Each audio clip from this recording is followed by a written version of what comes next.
Padayon pang investigasyon sang Pavia MPS kangot sa stray bullet nga nag-igo sa atop kag naglusot sa Kisame sa kalan-an sang balay sang pamilya Des sa Takamento sa barangay Balabag, Pavia, Iloilo. Suno kay Shane Marie nagakaon sila sa nasambit kahulot sa balay gani maswerte nga wala sang may nasalabat sa ila sang among ation.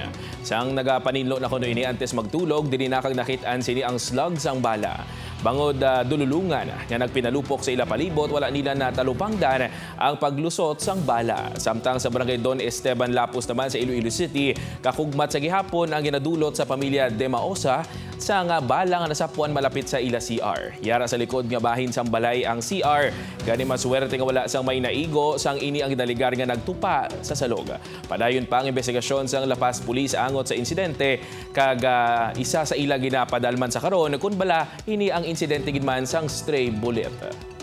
Wala man kami may nakita diri nga agi sang kung bag-o lang bala na hulo na igo diri ang ang bala. So matry pagid kita another investigation anay.